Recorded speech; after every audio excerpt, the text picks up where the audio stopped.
Northern Mariana Islands people. The native people of the Northern Mariana Islands are Micronesians.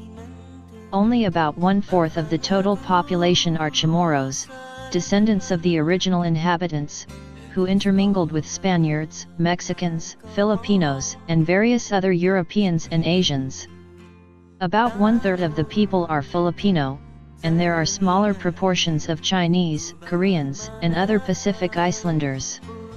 There is also a small minority of Carolinians, descendants of people who migrated from the Central Carolines during the 19th century. About 2/5 of the Northern Marianas population is native-born. Small numbers come from Guam, the United States, or nearby island states. More than half of the people are non-resident aliens, or guest workers, mostly from Asia and largely employed in the garment industry. Since the late 1990s, the government has attempted to control and reduce the number of non-residents.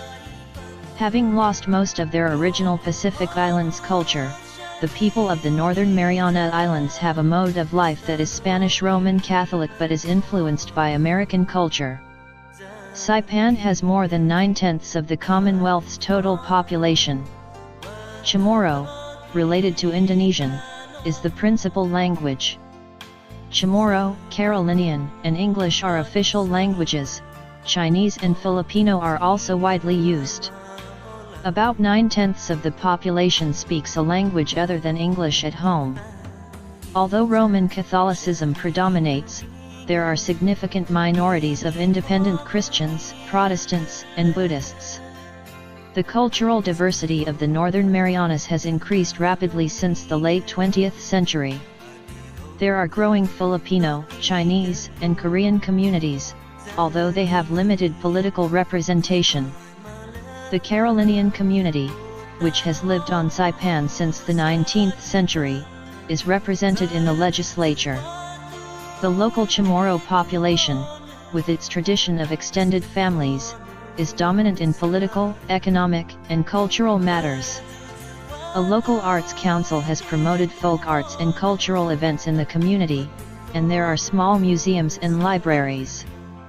Public beach parks and preserves as well as golf courses and other sports facilities provide recreation. Scuba diving is particularly popular among tourists. American national holidays and several local holidays are celebrated. The Guam Daily newspaper, which provides some local coverage, supplements 2 local weekly newspapers. All are published in English. There are several radio and television stations, and mobile phone usage, though low, was increasing in the early 21st century.